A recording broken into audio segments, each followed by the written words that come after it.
Dr. Philip Mpango, the Vice President of the United Republic of Tanzania and our guest of honor, Honorable Ministers of our host government, the United Republic of Tanzania, Honorable Ministers from across the continent, Deputy Ministers present, Permanent Secretaries present, our Regional Commissioner and host and other Regional Commissioners with us today, colleagues from the United Nations family, Your Excellencies Ambassadors present with us today, development partners, colleagues from the UN, distinguished participants, Mabibi na Mabwana, habari za mchana. It's a great honor for the United Nations to join you today as we open this 10th African Rift Geothermal Conference. I would like to start by extending our gratitude to the government of the United Republic of Tanzania for hosting this significant event, and we commend our partners, including the United Nations Environment Program, UNEP, the African Geothermal Association, and our international collaborators for their vital contributions to making this conference possible. The conference is an invaluable platform for exchanging knowledge, building partnerships, and advancing geothermal development across Africa. Geothermal energy presents a vital pillar in the pursuit of sustainable development. Africa is blessed with abundant geothermal resources that offer not only a clean, renewable, and reliable energy source, but also the opportunity to transition to a more sustainable future. This aligns directly with the objectives of the Sustainable Development Goals, the SDGs, and particularly SDG 7, which calls for affordable and clean energy for all. The development of these geothermal resources is not just an opportunity, but an urgent necessity. Integrating geothermal energy into Africa's energy mix supports the broader transition towards green and circular economies while addressing climate commitments and reducing reliance on fossil fuels. The partnerships fostered here at the conference can help to catalyze these investments needed to transform Africa's energy landscape, create jobs, and promote economic growth. The conference offers a unique opportunity to foster regional cooperation and share technical expertise that is needed to harness the vast geothermal potential beneath our feet. I'd like to take the opportunity to highlight the United Nations' broader work in Tanzania, and particularly our efforts and partnership for improving clean cooking solutions. In recent years, Tanzania has made considerable strides in addressing the challenges of traditional cooking methods that rely on solid fuels. These practices contribute to environmental degradation and pose severe health risks, especially for women and children. Through partnerships of the UN family, UNCDF, UNDP, UNEP, UNIDO, and other organizations, we're promoting affordable, efficient, and environmentally friendly cooking technologies such as improved stoves and biogas systems. These initiatives not only improve health outcomes, but contribute to environmental preservation by reducing the pressure on local forests. These clean cooking initiatives align closely with the discussions that we're having here at the conference. Both geothermal development and clean cooking solutions are critical to building sustainable energy systems that promote environmental stewardship and economic opportunity. Nina Pomaliza, in closing, I urge each of us to make the most of the opportunities the conference presents. Let's engage actively with the exhibitors, showcasing innovative projects, and connect with the experts and the decision makers who are shaping the future of geothermal energy in Africa. Let's use this platform to drive forward our shared vision of a sustainable, prosperous future for the continent. Mheshimiwa, count on the continued partnership of the United Nations family in Tanzania. We wish everyone a fruitful and productive conference, and as the UN, look forward to the outcomes that will emerge from our collective efforts. Asanteni sana, thank you. Asante sana, Bwana Mark Schreiner. Thank you very much, Mr. Mark Schreiner. Ladies and gentlemen, naomba nitumpigie makofi anavyoshuka. Yes, thank you very much. Ladies and gentlemen, we are slowly but swiftly moving on with this 10th African Rift Geothermal Conference opening ceremony. And at this point, honorable guest of honor, we're going to get to hear from a very, very important partner in this entire conversation. Ladies and gentlemen, I'd like to now bring to the stage, invite to the stage the representative of UNEP Africa office, Dr. Mesret Zemekoun, who is also a champion for this whole conversation around geothermal in Africa. A massive round of applause to Dr. Mesret.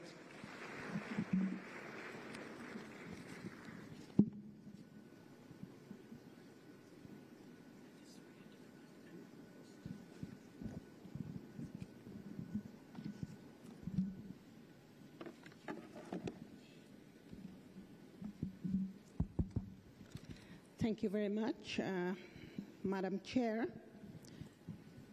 Your Excellency, Dr. Philip Mpago, Vice President of the United Republic of Tanzania, Honorable Ministers, Deputy Ministers, Permanent Secretary, and government officials present, ambassadors, distinguished participants, ladies and gentlemen, are all protocols observed. I am really honored and privileged to be here at this high-level opening session of the conference with you today, particularly to read the message of my director, Dr. Rose Muwebaza, who is the director of and the regional representative of Africa, where she was not able to make it to participate in this event. UNEP expresses its gratitude, particularly to the government of Tanzania, for its hosting and also organizing with us this important workshop, conference of the 10th African Geothermal Conference here in the beautiful Dar es Salaam, Tanzania. This ARGeo Biennial Conference aims to really further strengthen the collaboration among member states. The first 9 ARGeo conferences were held in different parts of the East Africa region, where Ethiopia is actually the first to host in 2006, and then followed by other countries like Kenya, Uganda, Tanzania, Rwanda, Djibouti, and now we have come back to the second time here in Tanzania. This 10th African Rift Geothermal Conference, which focuses mostly on the theme, accelerating development of geothermal resource in Africa, specifically for the just energy transition, for carbon markets and net zero emissions. This is actually exactly in line with my organization's UNEP medium-term strategy and program of work that is aligned to creating or resolving the triple interconnected crisis where the world, including our Africa, is really suffering from. So these interlinked processes are the climate stability, living in harmony with nature, and pollution-free planet and pollution-free African continent.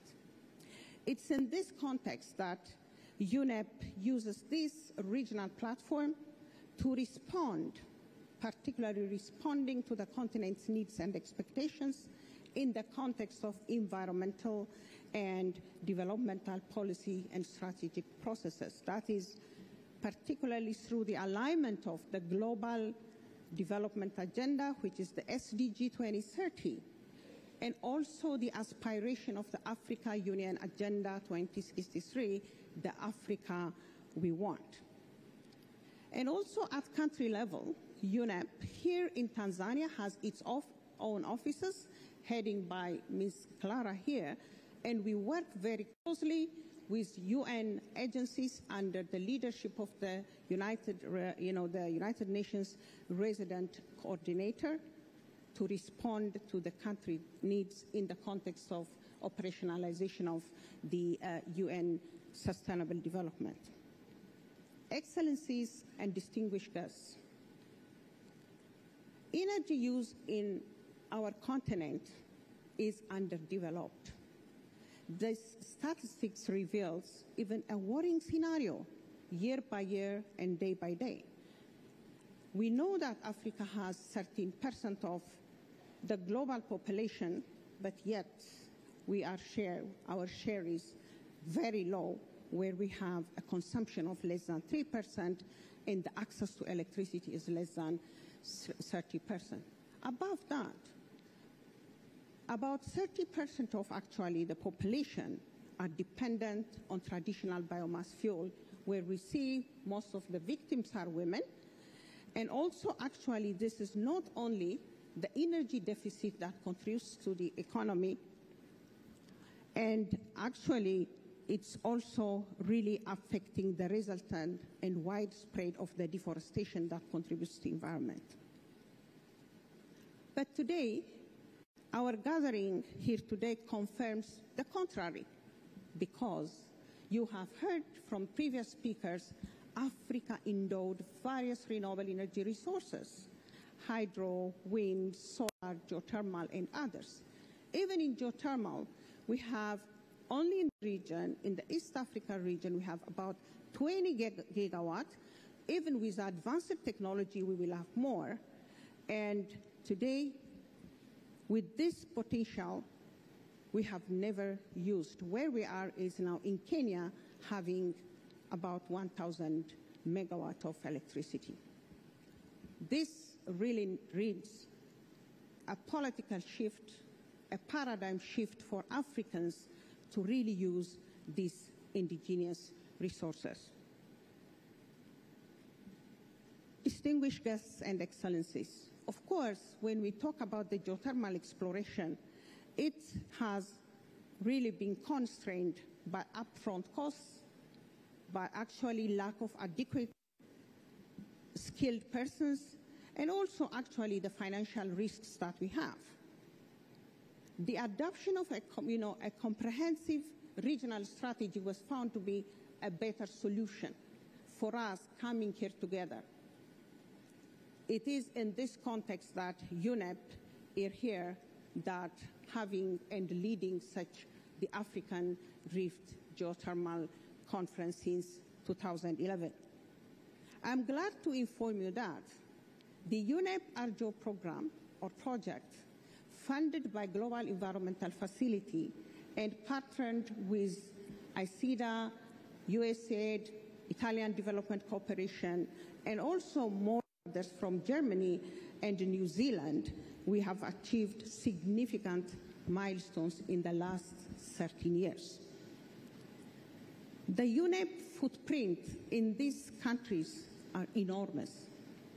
One, particularly among others within this region, Ethiopia, Kenya, Rwanda, including Tanzania and Uganda, actually we managed to play a catalytic role through resource exploration and identify the risk. We managed to create more than 400 homegrown experts by having tailored trainings, by also using like the pre-conference short courses that we held the other 2 days. And also UNEP ARGeo program was a game changer for the policy shift, particularly to bring the Western Rift African branch was really in mainstreaming of the low, actually the medium geothermal systems to drive actually the direct use geothermal systems. Today, given now the GEF program, which was started in 2011, was actually came to an end, and we recognized that the presence of actually a continuity and sustainability pathway is needed. So UNEP, with the technical and financial support of the Ministry of Foreign Affairs Iceland, really facilitated and succeeded in facilitating 2 mature institutions, that is the Interim Africa Geothermal Center of Excellence and also the Africa Geothermal Institution.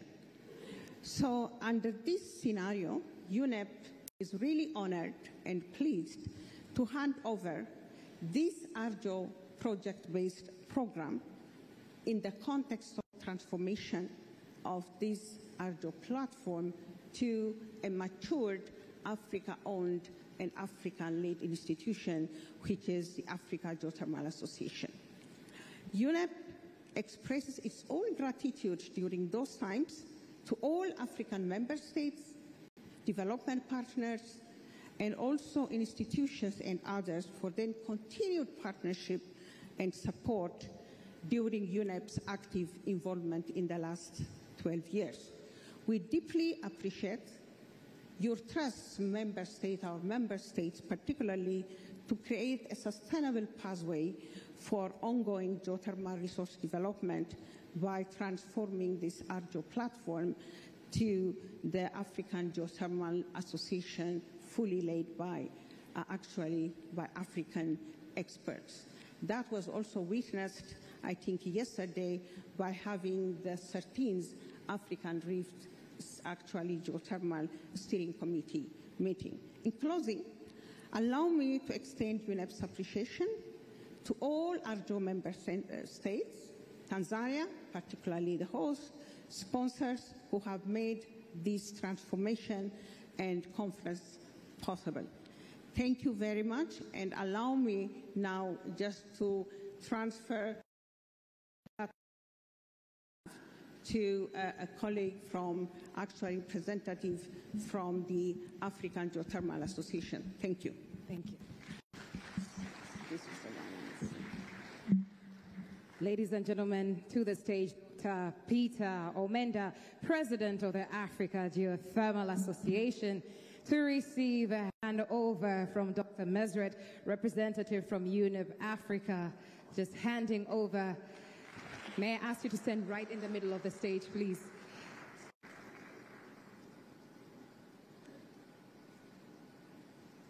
This is a momentous occasion. A hearty round of applause, ladies and gentlemen. This is an incredible step for the entire geothermal conversation in Africa. Dr. Peter Omenda, we will now hear from you. Ladies and gentlemen, President of Africa Geothermal Association. Your Excellency, the Vice President of the United Republic of Tanzania, Dr. Philip Mpango, the ministers present, ambassadors present, the PSS, the MPs present, the UN family, AUC, and delegates, good morning. It is with great pleasure and that we receive the honor from UNEP to take over the huge task that they've done the last 13 years. And therefore, first of all, may I just express my excitement that we've gathered here today when the African Geothermal Association is taking over hosting of the next series of the African ARGeo conferences, and also the technical assistance that hitherto was handled by UNEP. So that will be fully in the shoulders of the African Geothermal Association. And guest of honor, assure you that Africa, we have the right experts.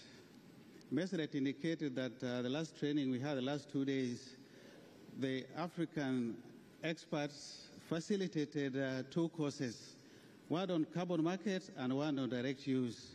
And going forward, we'll be hosting regular conferences on topical issues that we think would be of great interest to the continent.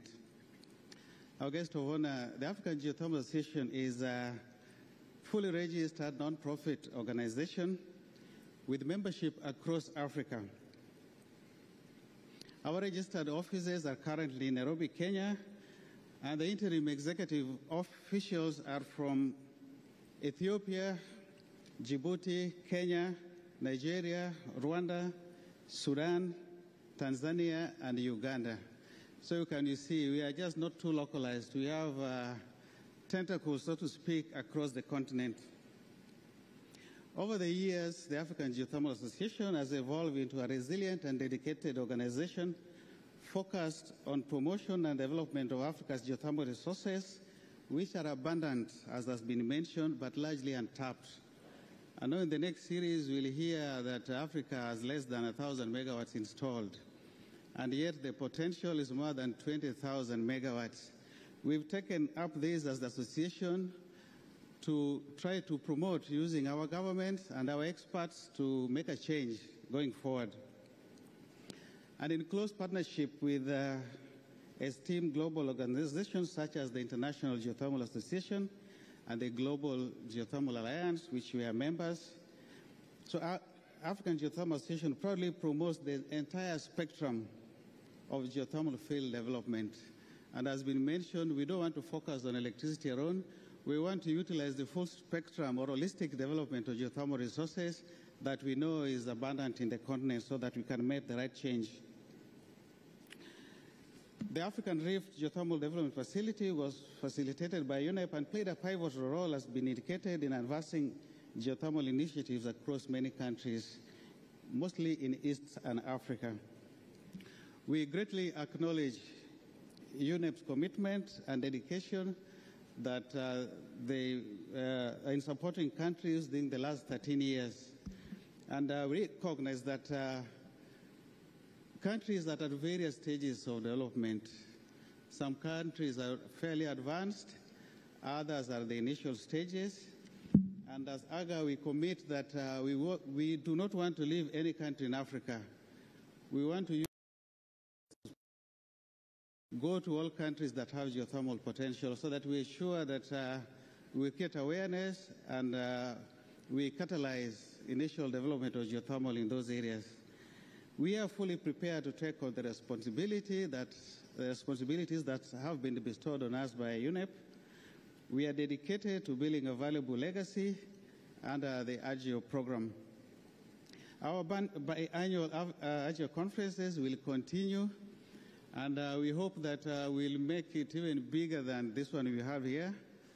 And our guest of honor, this is one of the best ARGeo conferences that we have, and we congratulate the organizers and the government of Tanzania for this. To realize the vision and the huge role that has been bestowed on us by UNEP, we request for continued support from development partners, some of whom are in the gathering here, so that we can all promote growth of geothermal in the continent. And that would also help us achieve the Africa Agenda 2063. We extend an open invitation to individuals, companies, organizations to join African Geothermal Association so that we can all work together to achieve the targets and also support the communities with geothermal development. Unfortunately, most of these communities are sometimes the poorest around, and yet they have huge resources. Our focus as African Geothermal Association, using mainly local experts, will try to make a change in this so that the communities with geothermal resources can also feel that they are part of the growth agenda in all the countries. So let us take action through partnerships, membership, and at this juncture, I want to welcome you all to register as members so that from next week we move on, we start working on the programs that we want to achieve. We want to go to all countries that don't have geothermal yet, as I've indicated, and we can only do this if we all join together and support the association with our technical expertise and financial support for members and even our donor community. And therefore, last but not least, our chief guest, we'd love to once more thank the government of Tanzania for hosting this great event. Thank you very much. Thank you very much, Dr. Peter Omenda, President of the Africa Geothermal Association. Ladies and gentlemen, I'd like to take note of a point that Dr. Omenda, you did mention that this is the best Africa Rift Geothermal Conference you have attended. Jamani, Jamhuri ya Muungano wa Tanzania? Absolutely. Ladies and gentlemen, I'd like to now pass the baton over to my co-MC to invite and bring to the stage a group of artists who will usher in a bit of entertainment as we celebrate the African Rift Geothermal Conference, Conference number 10, the second in Tanzania. First was in 2024, and we're back here, 2027. Makofi mabibi na mabwana. Uzuri wa jukwaa ni utambe jukwaa zima. Mabibi na mabwana, naomba niwakaribishe kikundi hiki cha Mganda. Sijui kama wewe unakufahamu Southern Highlands za Tanzania. Nyanda za juu kusini, mabibi na mabwana. For those who are probably Malawian and Zambian, you will say, oh, we are back home. Lakini hapana. You're right within Tanzania and Njombe. Are you ready for the spectacle? Tupo tayari mabibi na bwana? Tupo tayari. Tupo tayari. Tupo tayari Taji. Piga makofi. Please put your hands together tafadhali.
burudani safi ya ngoma ya mganda Nkinila.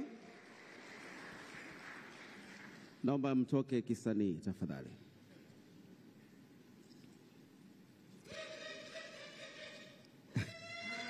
Makofi kwao tafadhali. Kikundi hiki kinatokea kijiji cha Leifua, kata ya Luilo, wilaya ya Ludewa, mkoa wa Njombe. Mbali na kutumbuiza katika hafla mbalimbali kama hizi na mbele za viongozi wa taifa, pia kushiriki katika hamasa, shughuli mbalimbali, hiki ni kikundi maarufu, kimefanikiwa kuwa mshindi wa 3 kitaifa katika mashindano ya ngoma ya asili ya utamaduni ya Kiafrika 2023. Tuwapige makofi mengi sana. Mheshimiwa mgeni rasmi, Mheshimiwa mabibi na mabwana, naomba sasa nikaribishe salamu za viongozi wetu mawaziri. Tuanze na Mheshimiwa James Wandai, waziri wa nishati na mafuta kutoka Kenya, Jamhuri ya Kenya. Naomba tukupige makofi mengi sana. Naomba ujumuike nami katika jukwaa hili kwa salamu zako fupi.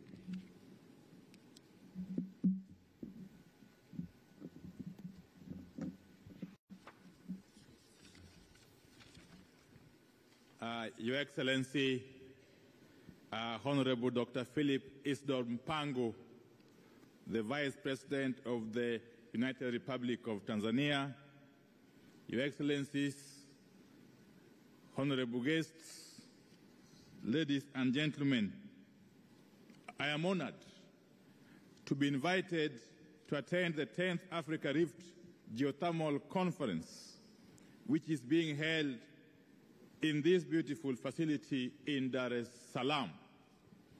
I am grateful to the government of the United Republic of Tanzania for hosting this important event, and to the United Nations Environment Program for its work over the years to promote and support the development of geothermal resources in Africa.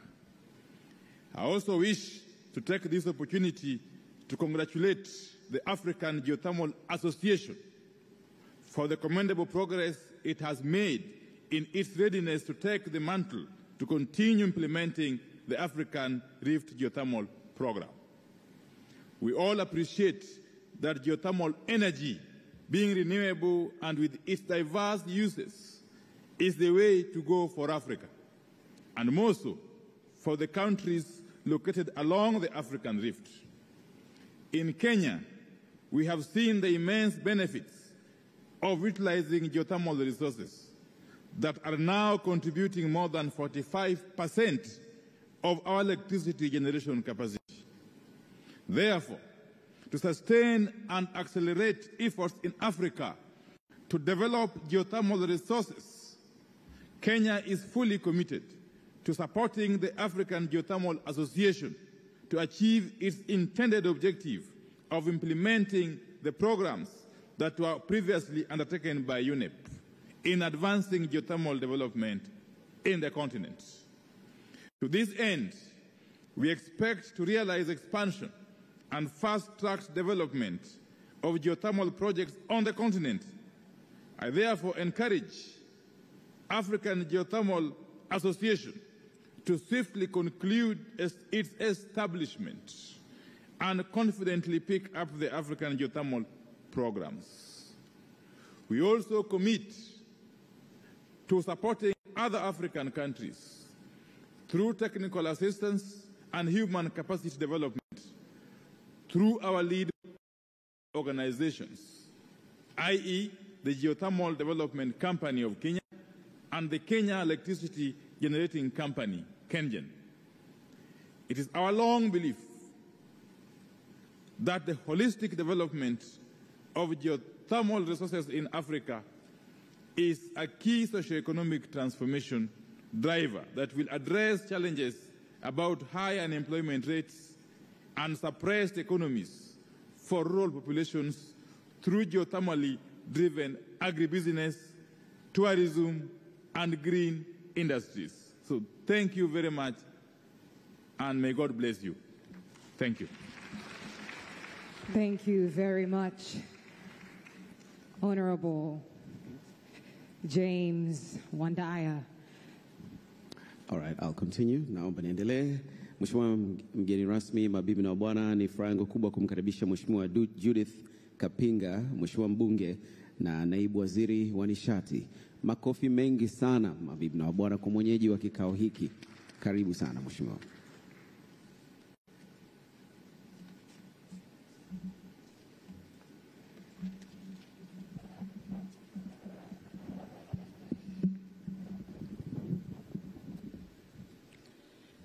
Your Excellency, Dr. Philip Isdor Mpango, Vice President of the United Republic of Tanzania, Honorable Ministers and Deputy Ministers here in present, Dar es Salaam Regional Commissioner, Permanent Secretary for Ministry of Energy and other Permanent Secretaries and Deputy Permanent Secretaries, the UN Resident Coordinator in Tanzania, CEO of UNEP, representatives from International Geothermal Association, African Geothermal Association, and the African Union, honorable members of Parliament, chairpersons of Board of Directors for TANESCO and TGDC, distinguished guests and delegates, ladies and gentlemen, Jamhuri ya Muungano wa Tanzania.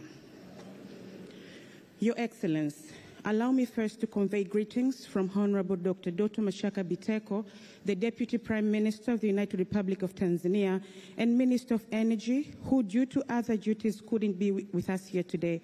However, he's offering his kind regards. I'm privileged to stand before you today at the 10th African Rift Geothermal Conference that is intended, among other things, to address critical issues for the future of African continent energy landscape. I wish to extend gratitude to Her Excellency Dr. Samia Suluhu Hassan, the President of the United Republic of Tanzania, for her steadfast commitment to advancing our country's energy sector. Her leadership provides us with the vision and drive needed to realize sustainable energy solutions. I would also like to thank you, Honorable Guest of Honor, for agreeing to grace this important event today.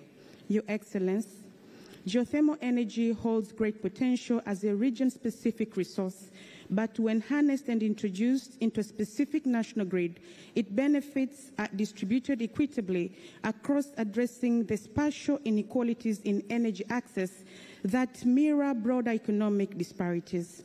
By contributing to a more balanced energy distribution, geothermal energy plays a vital role in addressing the spatial dimensions of growth, enable more citizens to participate in and benefit from national development. Thus, because of this importance, I anticipate that this gathering will not only provide valuable insights, but also suggest practical solutions to offset the limiting factors that currently hinder geothermal development. Our challenge is to ensure limitations are balanced by the economic benefits that geothermal energy can unlock, both for Tanzania and for Africa as a whole. While much has been said by the distinguished previous speakers, allow me to emphasize a few points. I want to acknowledge the transformative role that electricity plays in Tanzania's development. Expanding access to electricity is not merely a technical achievement, it is a foundation for economic growth, poverty reduction, and improved livelihoods. Geothermal energy is poised to be a significant part of Tanzania's energy mix. By 2044, we anticipate generating 995 megawatts from geothermal sources, which will account for approximately 4.93% of our total installed capacity. This will be a vital addition to our national grid, contributing to energy security and sustainability. With these efforts that we anticipate, Your Excellence, whenever it pleases you, we welcome you to visit our areas with geothermal resources. We will be pleased to host you. Your Excellence, the theme of this year's conference is accelerating the development of geothermal resources in Africa for just energy transition, carbon markets, and net zero emissions. It aligns perfectly with Tanzania's goal for sustainable energy and climate action. It also supports global efforts towards achieving the United Nations Sustainable Development Goals, particularly SDG 7, as the UN Resident Coordinator has outlined earlier. We are here to accelerate the deployment of geothermal energy as a solution of Africa's energy challenges while contributing to global carbon reduction efforts. I firmly believe the outcomes of this conference will propel geothermal development across Tanzania and the African continent. By increasing visibility, fostering collaboration, and leveraging partnership with local and international stakeholders, we can unlock the potential of geothermal energy to drive economic progress and environmental sustainability. Ladies and gentlemen, I would like to thank the organizers, sponsors, exhibitors, and researchers for your contributions in making this conference possible, and all invitees for participating in this important gathering. Your presence to Tanzania has undoubtedly sparked essential discussions that will shape the future of geothermal energy in Africa. In conclusion, I warmly welcome all participants to this significant event and looking forward to constructive and solution-oriented discussions. Finally, I extend an open invitation to all of you visiting Tanzania that you get time to know the beauty of our country. If you take time to visit, there are countless places.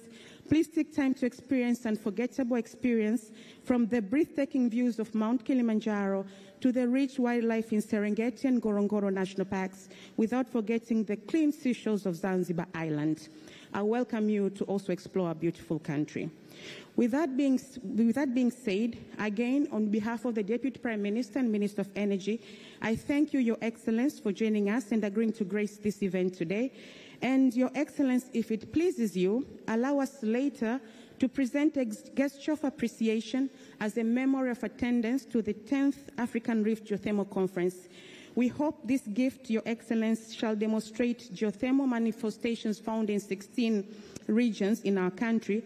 As you're already aware, Tanzania is transformed by 2 branches of the East African Rift system, and geothermal manifestations in Tanzania are distributed in 5 zones.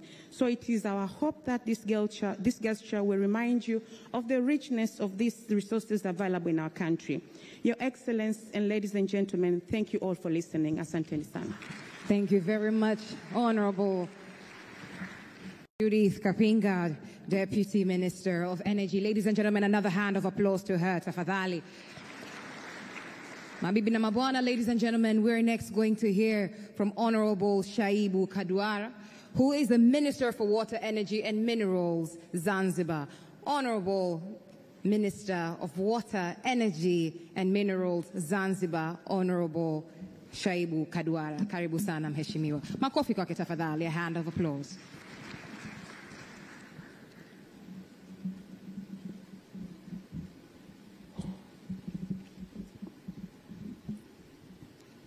Jamhuri ya Muungano wa Tanzania. Tunaonekana kama tumechoka kidogo. Jamhuri ya Muungano wa Tanzania. Jamhuri ya Muungano wa Tanzania. Kazi inaendelea. Mheshimiwa Dr. Philip Mpango, Makamu wa Rais wa Jamhuri ya Muungano wa Tanzania. Mheshimiwa George Huruma Nkuchika, Waziri wa Nchi Afisi ya Rais, Kazi Maalumu wa Jamhuri ya Muungano wa Tanzania.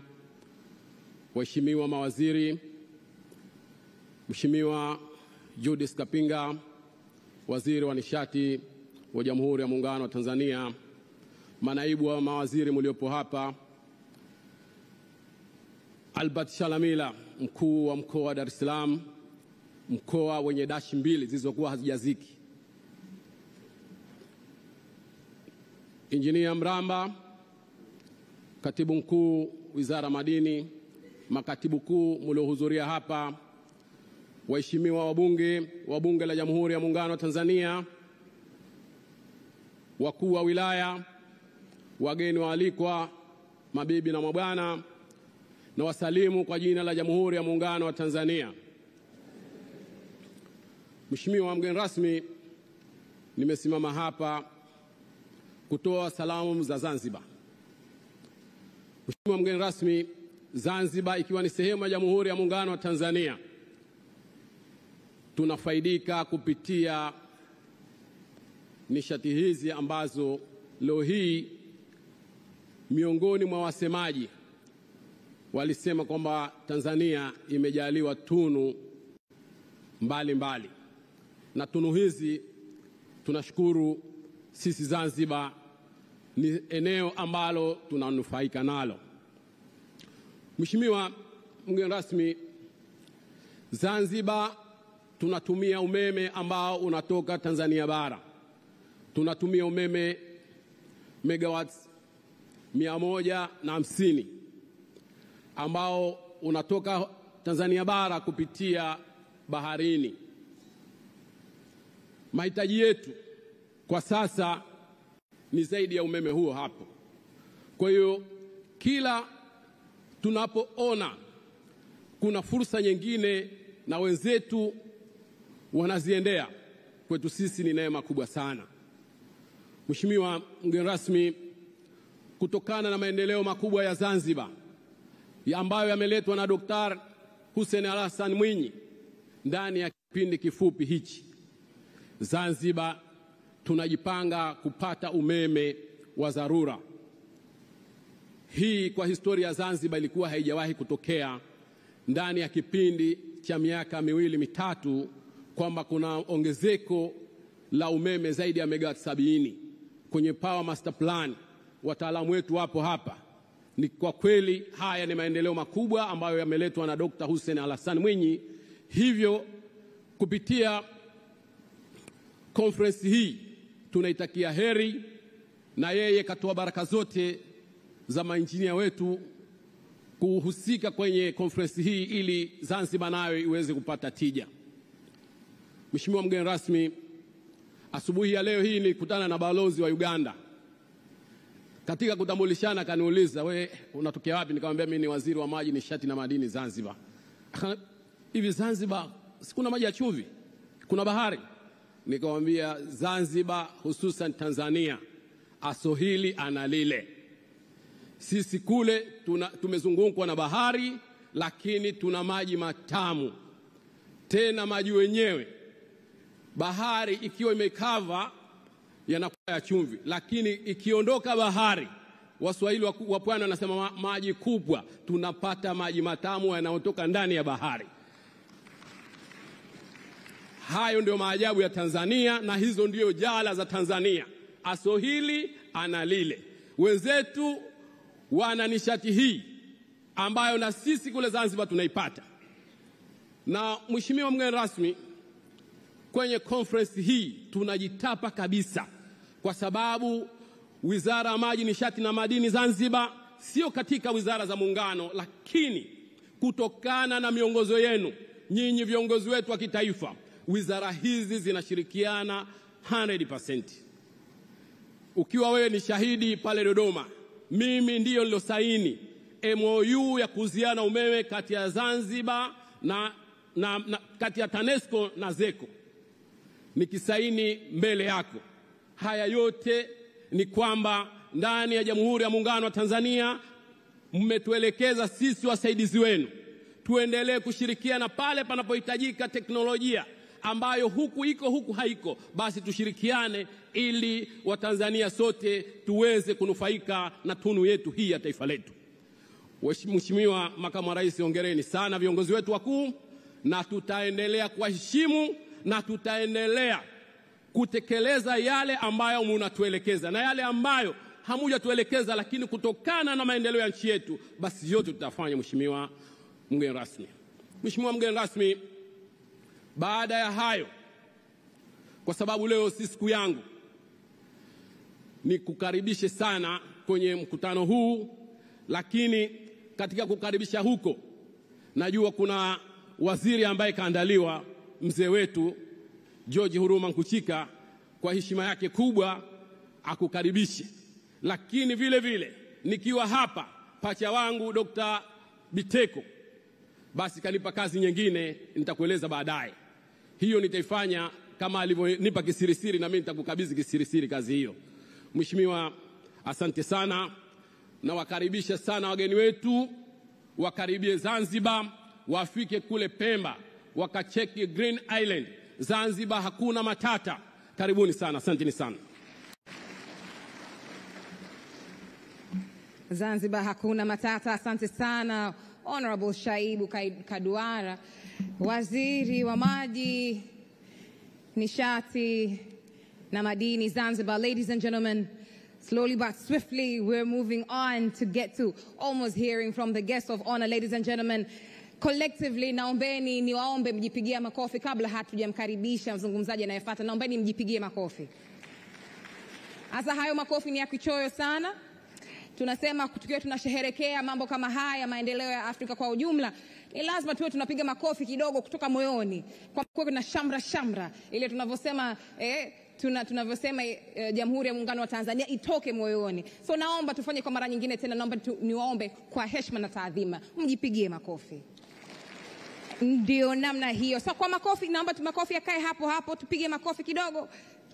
Yes, ladies and gentlemen, with that hand of applause, I'd like to bring to the stage Honorable Captain George Nkuchika, who is the Minister of State at the President's Office, to welcome, give us a speech, but also welcome the guests of honor. Ladies and gentlemen, a hearty round of applause to Honorable Captain Nkuchika.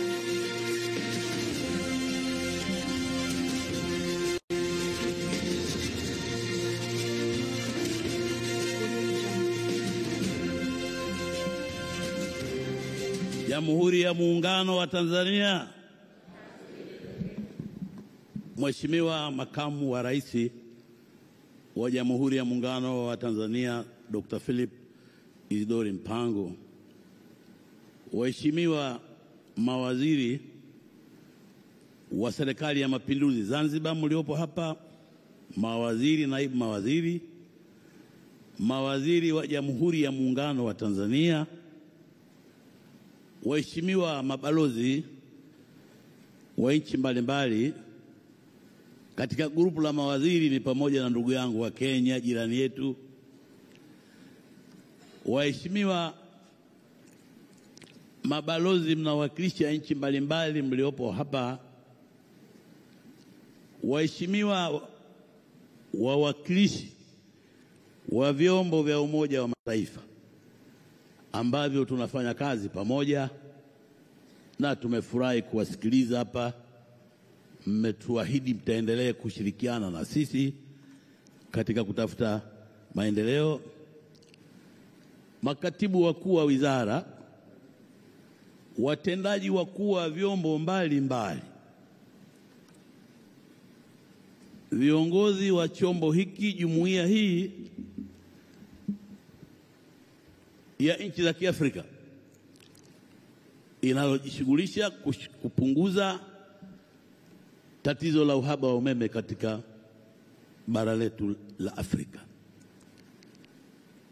Mheshimiwa mwenyeji wetu mkuu wa mkoa wa Dar es Salaam, ambaye nimeambiwa unasubiri kwa hamu umeme kutoka Songwe, ndivyo alivyoahidi mkuu wa mkoa mwenzio, lakini hata Mtwara na sehemu zingine, Kigoma, tunasubiri muingize national grid, basi tatizo hili la umeme lipate kupungua katika nchi yetu. Sitaki kuendelea kutaja, nimalizie wanavyosema wenzetu kwamba tu itifaki imezingatiwa. Kisha sema itifaki imezingatiwa, hata wale hukuwataja wameshakusamehe. Mheshimiwa Makamu wa Rais, mimi nimepewa kazi hapa ya kukaribisha wewe uongee. Jambo la kwanza nichukue nafasi hii kukushukuru kwa niaba ya wizara inayoongozwa na naibu waziri mkuu kwa kukubali mwaliko wao.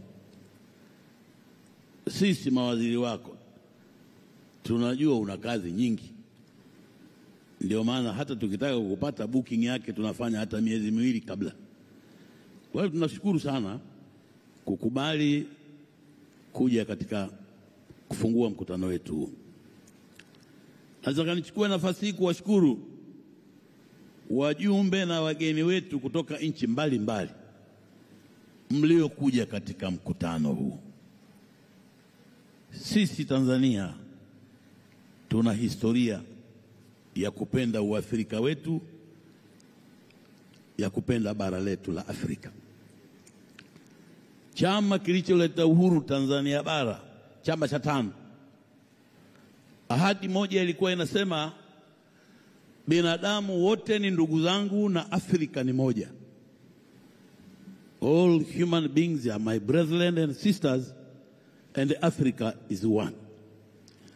Ndivyo alivyotulea baba wa taifa, ndivyo alivyotulea mzee Abedi Amani Karume.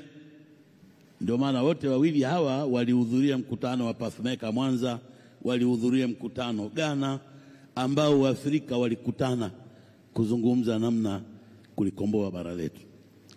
Kwa hiyo mimi nataka niwapongeze sana mlioanzisha chombo hiki. Naambia huu mkutano ni wa 10, na nashukuru kwamba na sisi katika waandaaji hii ni mara ya pili, na msemaji mmoja hapa anasema maandalizi yake ni makubwa kuliko yote. Natumai wanaoandaa mkutano ujao wamesikia na wao watafanya vizuri zaidi kutupiku sisi. Sisi wenzenu wa Tanzania tunalo deni kubwa la kutafuta umeme. Ilani ya uchaguzi ya chama chetu ilisema kila kijiji kiwe na umeme. Nafurahi kusema kwamba chini ya rais wetu Dr. Samia Suluhu Hassan tumepeleka umeme zaidi ya 97-98, na mpaka kufika Disemba mwishoni tutakuwa tumefikisha umeme katika vijiji vyote. Hiyo ina maana gani? Maana yake ni kwamba mahitaji ya umeme sasa ni makubwa zaidi kuliko ilivyokuwa. Kwa hiyo wakati tunafikisha umeme kila kijiji, lazima tuongeze uzalishaji wa umeme.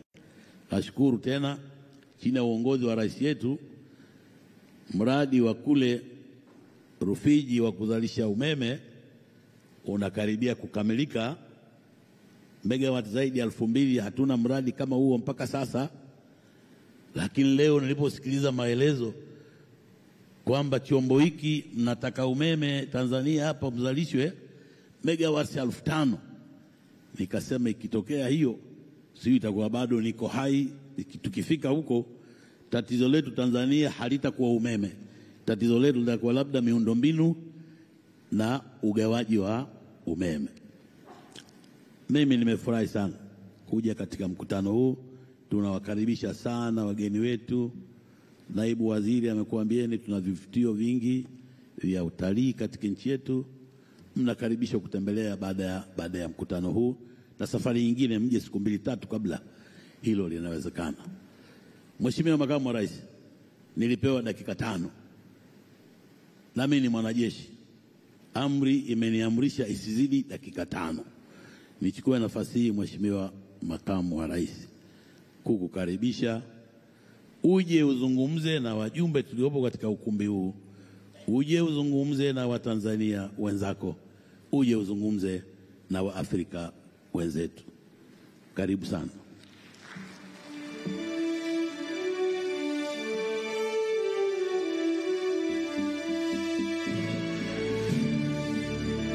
Mheshimiwa mgeni rasmi, unavyokaribia jukwaa la kuhutubia, na pale ambapo utakamilisha tutakuomba ubaki katika jukwaa kuu ili tuweze kuwa na matukio ya utoaji zawadi na pia baada ya hapo upigaji picha. Tupige makofi mengi sana kwake mgeni wetu rasmi. Karibu kwa hotuba. You may be seated, please.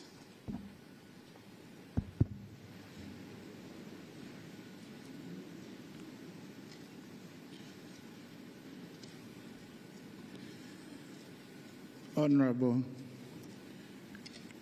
retired Army Captain George Huruma Mkuchika, Member of Parliament, but also Minister of State, President's Office, Special Duties, and Caretaker Minister of Energy, Honorable Shaibu Kaduara, Minister of Water, Energy, and Minerals of the Revolutionary Government of Zanzibar, Honorable Ministers here present,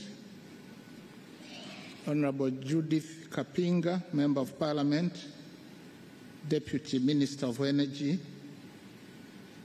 all other Deputy Ministers present, Honorable Albert Chalamila, Dar es Salaam Regional Commissioner, Excellencies, ladies and gentlemen, all protocols observed. Good afternoon. It is indeed an honor and privilege for me to stand in for Her Excellency Dr. Samia Suluhu Hassan, President of the United Republic of Tanzania, to preside over the official opening of the 10th African Rift Geothermal Conference. I wish to extend a proudly Tanzanian welcome to all delegates. Karibuni sana.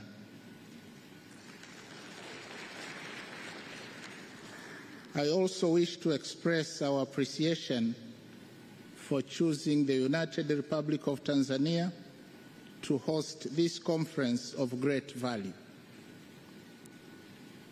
Excellencies and distinguished delegates, this conference, which goes under the theme Accelerating the Development of Geothermal Resources in Africa for a just transition, carbon markets, and net zero emissions, has come at an opportune time when the world is facing a critical shortage of energy supply as well as soaring cost of fossil fuels. The projection for global electricity demand are at 6% or 2,200 terawatt hours by 2035. And this is from the World Energy Outlook of 2024, which is an indication of a looming global energy shortage. Tanzania's total installed capacity is only 2,800 megawatts, of which hydro accounts for 54.2%, gas 42.2%, and fossil fuels 3.2%. However, there has been a number of years where droughts led to shortfalls in electricity supply and the country had to rely on thermal and gas for generation of electricity. Consequently, the government decided to diversify the energy generation mix and specifically targeting to increase generation from renewable sources, including wind, solar, and geothermal. The target is to increase the generation capacity to over 5,000 megawatts by 2030, with particular emphasis on increased renewable energy, notably geothermal, which, as we have already heard, has a potential of generating 5,000 megawatts. As opposed to fossil fuels, which lead to high CO2 emissions, geothermal energy is a clear and sustainable source and has the potential to significantly reduce our dependency on hydrocarbons.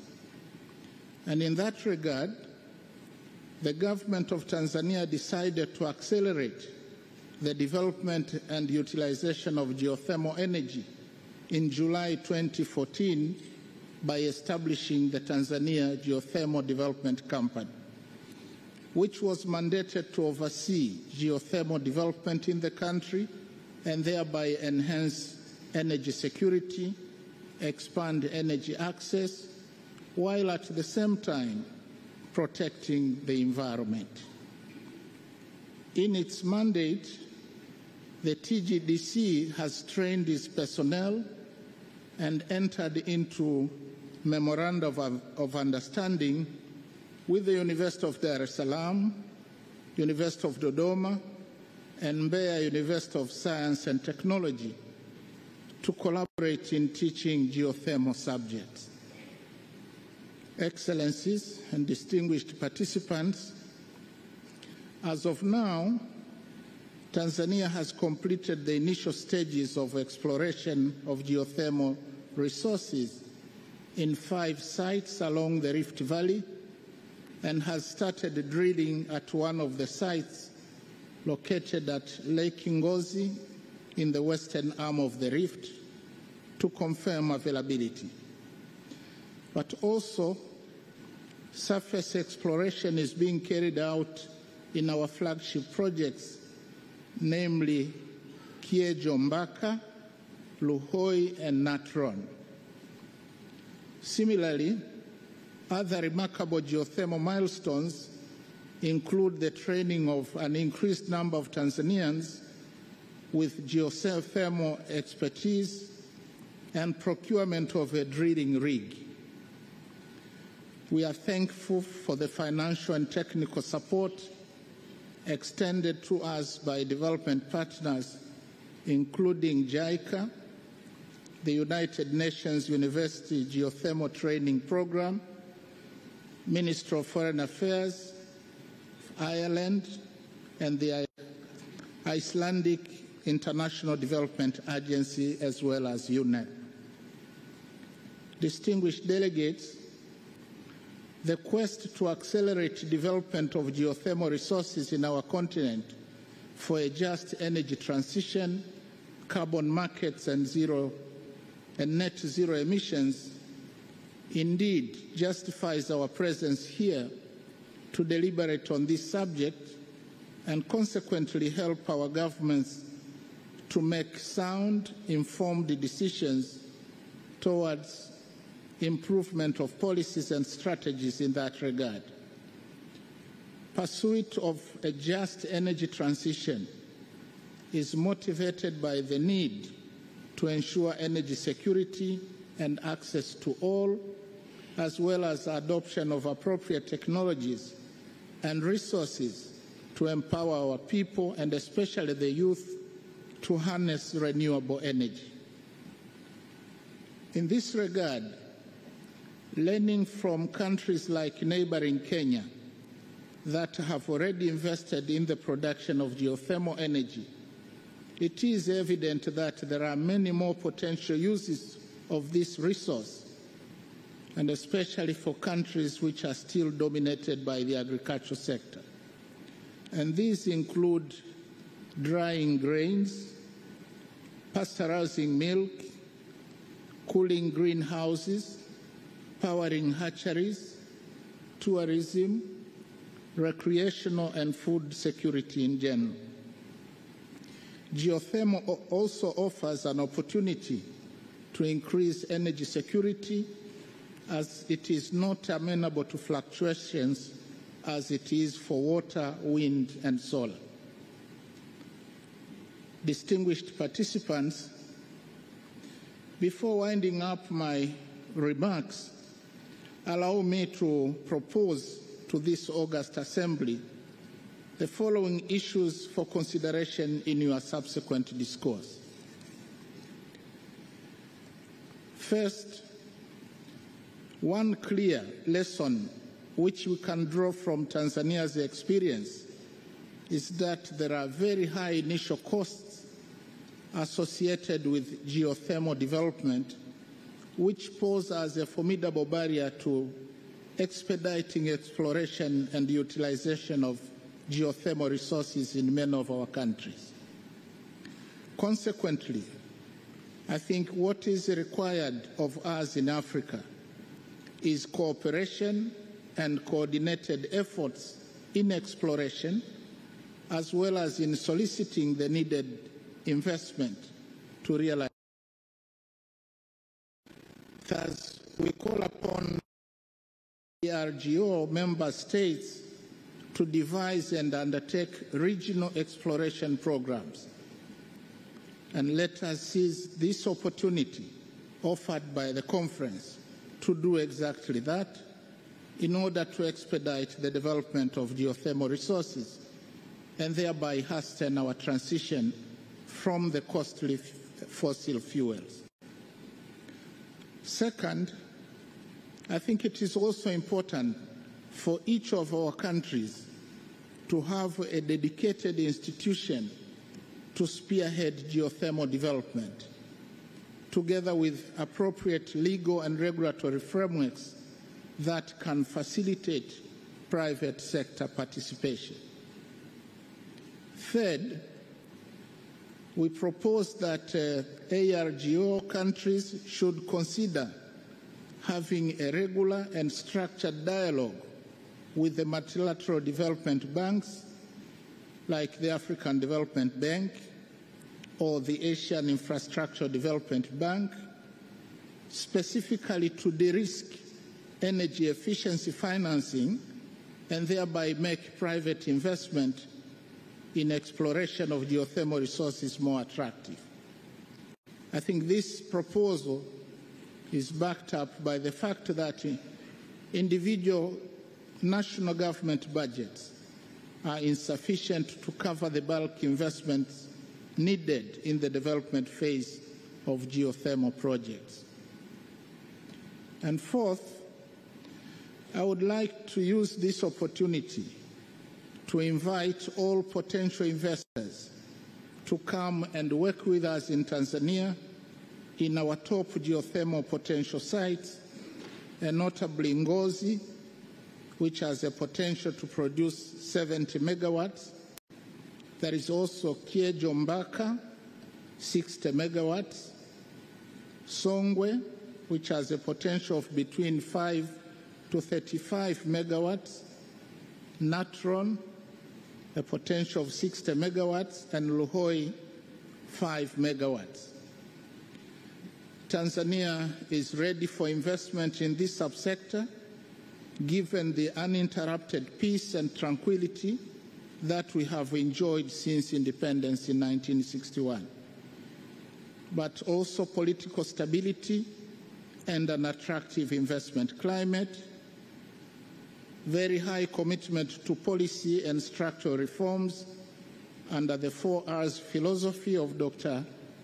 Samia Suluhu Hassan, which stand for reforms, rebuilding, reconciliation, and resilience, as well as domestic and international agreements on resolution and settlement of investment disputes, to which Tanzania is a signatory. Besides, our country has sustained a robust robust economic growth above 5% for the post-COVID period, and international credit rating agencies have recently given scores that attest to our debt sustainability and investor confidence. Recently, Moody's gave us a score of B+, B1, with a stable outlook, while Fitch gave us a score of B+. Distinguished delegates, as I conclude, allow me to do some advertising, amplifying what the Deputy Minister of Energy started. Tanzania is endowed with abundant minerals of all kinds, be it gold, diamonds, tanzanite, strategic minerals and rare earth elements, nickel, ruby, etc. But also we have unforgettable tourist attractions, including Mount Kilimanjaro, the rooftop of Africa. We have tree-climbing lions in Lake Manyara National Park. We have the famous Ngorongoro crater and the Olduvai Gorge, the cradle of mankind. The Serengeti National Park, which is world famous for the sensational wildebeest annual migration, as well as pristine beaches all around the Spice Islands of Zanzibar. And since you will spend the last 2 days of this 7-day conference visiting and learning from our geothermal projects in Songwe and Lake Ngozi, as well as other sites, I trust that you will also enjoy the beauty of Tanzanian landscapes, as well as tourist attractions, including the Mikumi National Park, the Udzungwa Mountains, the Mbozi Meteorite, Lake Ngozi itself, Kitulo National Park, and many more. And I strongly urge you to please set aside a few days after this conference to enjoy all these and some for the warm hospitality of the people of mainland Tanzania and Zanzibar. And I promise you that you won't regret making that decision. It would be improper to end my address without expressing my sincere appreciation to the organizers of this conference for facilitating the exchange of ideas and sharing of knowledge. Let me assure you that the government of Tanzania will continue to value your efforts and will at all times provide all the required support. With these remarks, it is now my singular honor and privilege to declare the 10th African Rift Geothermal Conference officially opened. I thank you.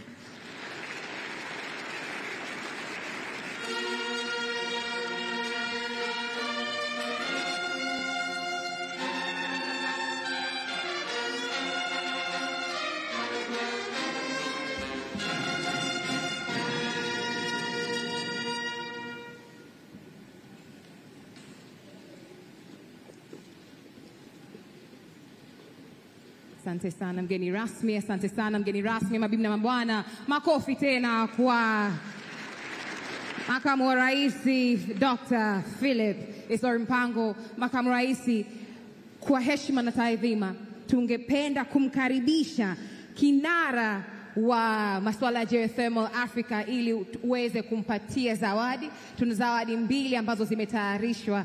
Naomba nibadilishe lugha kidogo ile tuende naye kidogo. Ladies and gentlemen, we have two gifts that we have asked our guest of honor to hand over to a very distinguished person. Ladies and gentlemen, may I please ask Dr. Mesret Zemedun to the stage. Dr. Mesret Zemekun is the head of UNEP Southern Africa. We have heard from her before. She has had a really massive role in championing geothermal progression in Africa as a whole. From the 6 member countries in 2006 to right now, we have 13 countries as members of the ARGeo. She has been a champion of the journey for the ARGeo fraternity. She has literally been with it from the start until today. Dr. Mesret was first doing that during her time at the Geological Survey of Ethiopia and grew it until to what it has become right now. Dr. Mesret, with a lot of respect for the work you've done, may we give you all give you a round of applause as our guest of honor, the Vice President of the United Republic of Tanzania.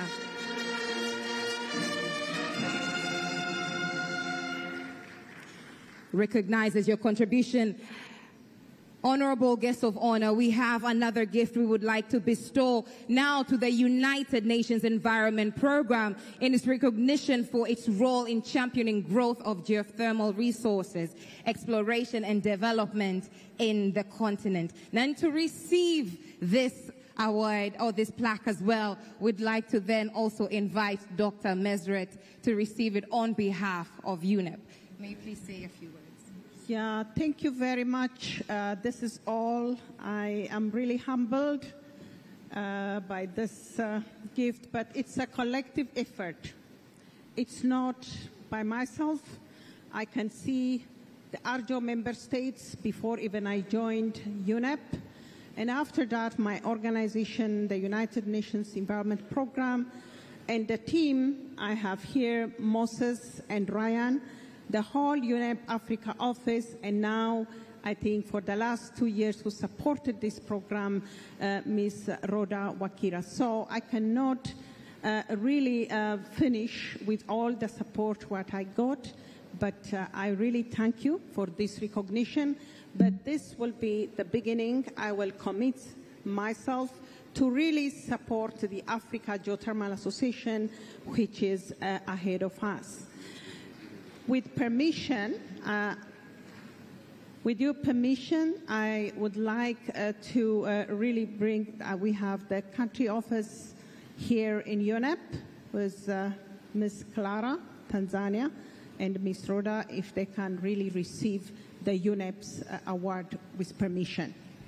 Asante sana Mheshimiwa mgeni rasmi, kwa heshima na taadhima tungependa kumkaribisha the UNEP resident coordinator or the UNEP country representative Ms. Clara Makenya to the stage. Karibu sana kupokea kwa niaba ya UNEP in recognition kwa kutambua mchango wao kuendeleza mchakato wa joto ardhi Afrika kwa pamoja, lakini Tanzania sana sana. Karibuni sana, makofi kwao Dr. Clara pamoja na Biroda. Naibu na kuomba jukwani na Mheshimiwa Waziri ba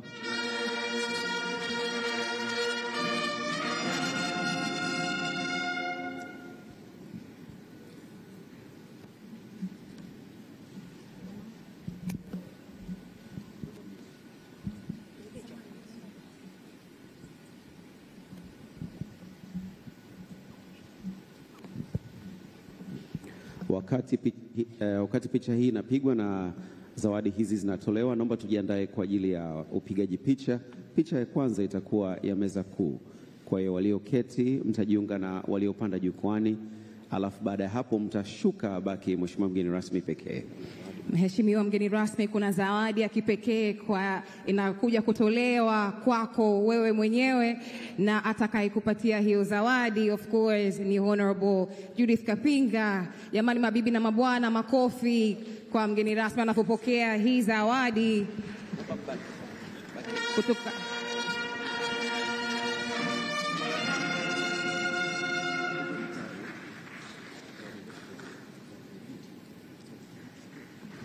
This is a map of the hot sites, the geothermal sites in Tanzania. Mheshimiwa Mpuchika, Mheshimiwa mkuu wa mkoa, tafadhali meza kuu, the high table. May I please welcome you for the first photo. Na nitaomba tafadhali ndugu zangu wa itifaki tuzingatie kuweka viti katika meza katika jukwaa kuu. The high table, please join together for the first photo.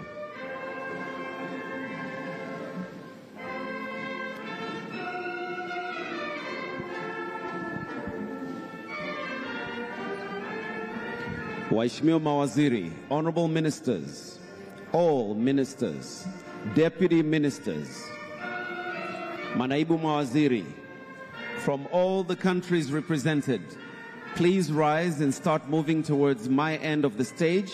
Naomba msimame mwanze kuja upande wangu wa jukwaa. And all regional commissioners, waheshimiwa mawaziri, manaibu mawaziri, wakuu wa mikoa, naomba mjiongee upande wangu wa jukwaa, mpige picha ya kwanza.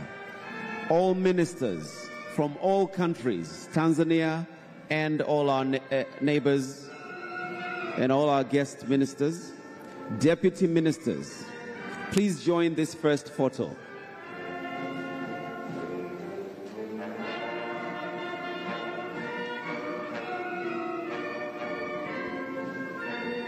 Mawaziri, manaibu waziri, waheshimiwa wakuu wa mikoa, picha moja.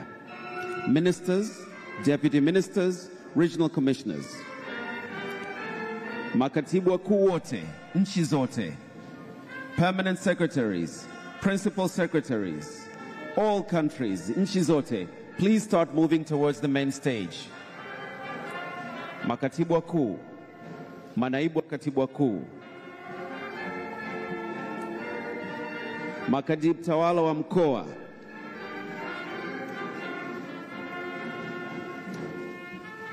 permanent secretaries, principal secretaries, regional administrative secretaries.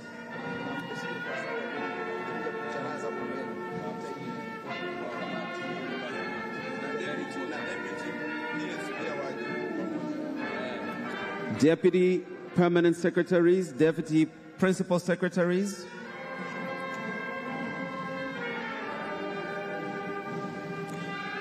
waheshimiwa wabunge,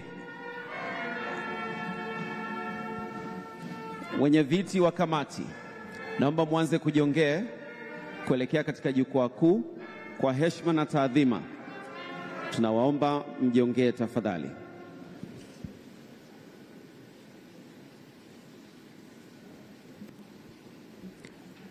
This picture represents permanent secretaries, deputy permanent secretaries in other countries, principal secretaries, regional administrative secretaries. Thank you very much.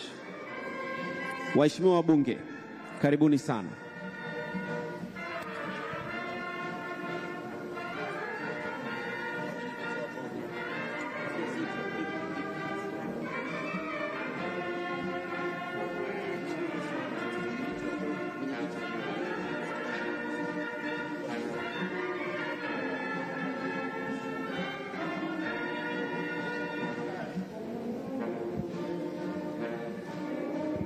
Picha hii ni waheshimiwa wabunge.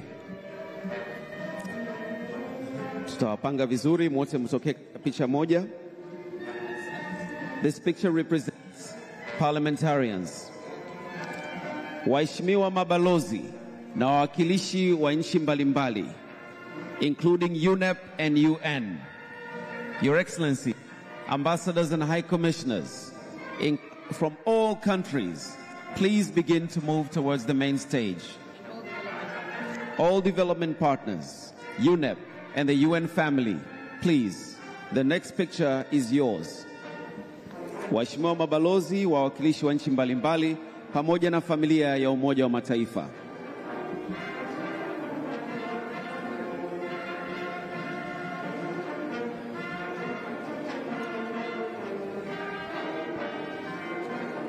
Excellencies, ambassadors and high commissioners, development partners, and the UN family.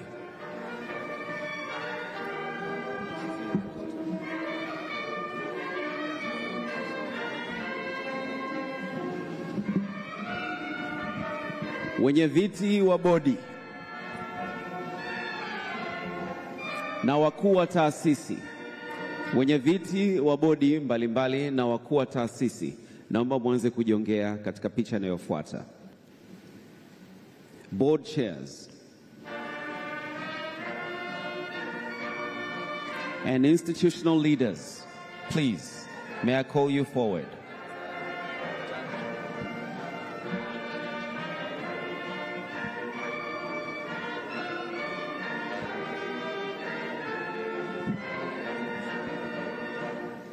development partners, Your Excellencies, thank you very much. And the UN family, we thank you.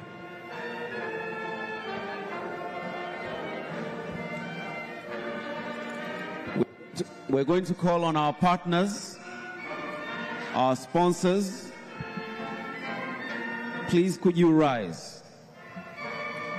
Wafadhili wa kongamano la 10 la JOTOARDHI.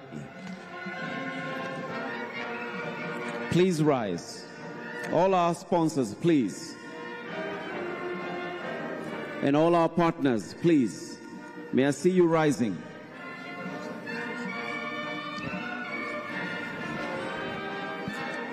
Picha hii ni wenye viti wa bodi na wakurugenzi ama viongozi wa taasisi mbalimbali. I can see our sponsors. Please, all our sponsors, please come forward.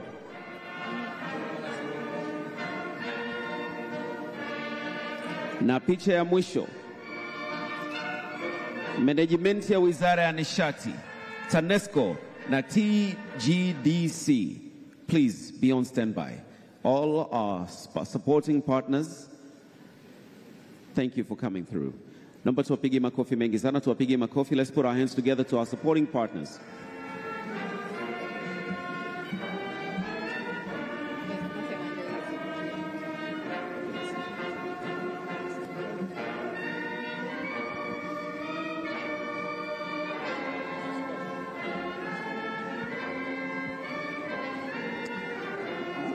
Two shots, picha mbili kwa ajili ya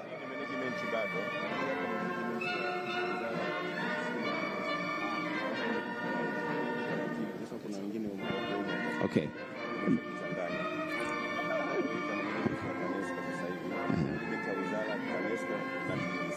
Management ya Wizara ya Nishati, TANESCO na TGDC. Naomba tuingie kwenye picha sasa.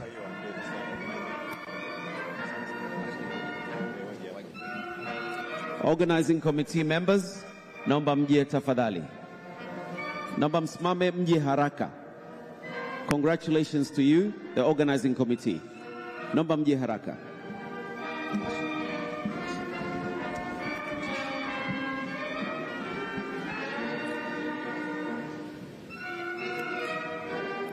Picha inayoangaliwa hivi sasa ni management ya Wizara ya Nishati, TANESCO na TGDC. Na hatimaye mabibi na wabwana, the organizing committee. Haraka tafadhali.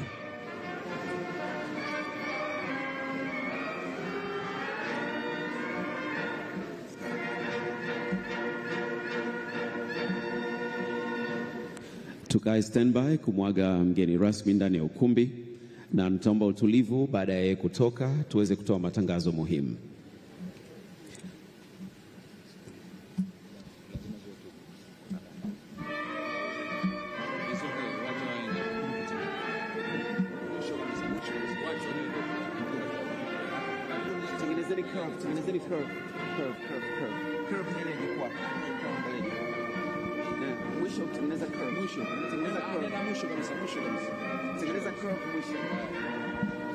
Makofi tafadhali kwa kamati ya maandalizi ya ndani ya nchi na wale ambao wametoka nje ya nchi. Asanteni sana.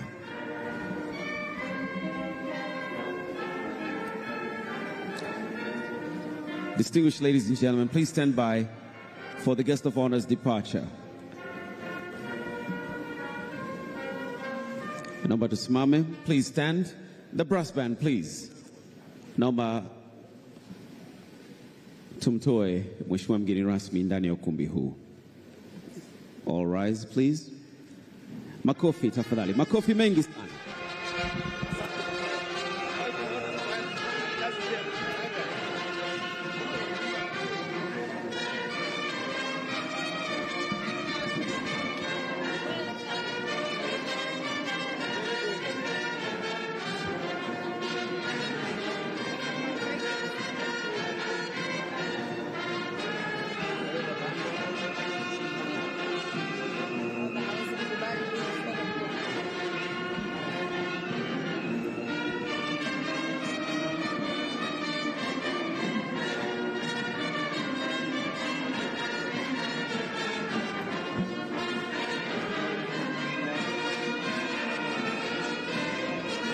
Makofi, makofi, asanteni sana. Nashukuru sana. Lost and found, somebody's phone. Tumepokea hii simu, sijui ni ya nani, haiwaki, imeshaisha charge. Naomba tafadhali uje unione kama umepoteza simu yako. If you feel you've lost your phone, please come and see me. And we apologize, hatukuweza kuannounce ili gari Alfa nyeusi. Tunaomba itoe T479 ECB kwenye shughuli kama hizi live, na katika ngazi hii kutoa matangazo ya uegeshaji wa magari. Tuwe radhi kama ni muda mrefu imekuwa usumbufu kwako. T479 ECB Alfa nyeusi. Khalila, it's been a pleasure working with you on the opening. Absolutely. Do you have any other announcements to make? Ladies and gentlemen, mabibi na mabwana, we have come to the end of the opening ceremony of the 10th African Rift Geothermal Conference. To everybody joining us online, Habarini, I hope he has been great following throughout. Just to let you know that we have been live not just here in Tanzania but across the globe. We have media partners from Shinzua, from DW as well as BBC. We have also been live online on Ministry of Energy pages, TANESCO as well as TGDC pages. We have also literally been live on TBC TV across the country. Ladies and gentlemen, also if you want to follow on photos, on updates of what has been going on and what will be going on after this opening ceremony, please make sure that you follow the hashtag ARGeo-C10 Tanzania, ARGeo-C10 Tanzania. ARGeo-C10 Tanzania. But also we will be sharing updates on the website that we are going to be sharing updates about the conference as we proceed. As you know, there are sessions immediately after this opening ceremony that will be proceeding after lunch, and my co-MC will share more about those sessions momentarily. But for more information about the conference, we will be uploading updates on the website www.theargeo.org/C10. ARGeo.org C10. We will be sharing updates constantly. Now to get a little bit of the updates about the conferences of the activities after lunch. Taji, karibu. All right, and may I please request the UNEP staff to come forward? We have a short ceremony. And that's calling on Clara Makenya, the UNEP Tanzania country representative, Rhoda Wachira,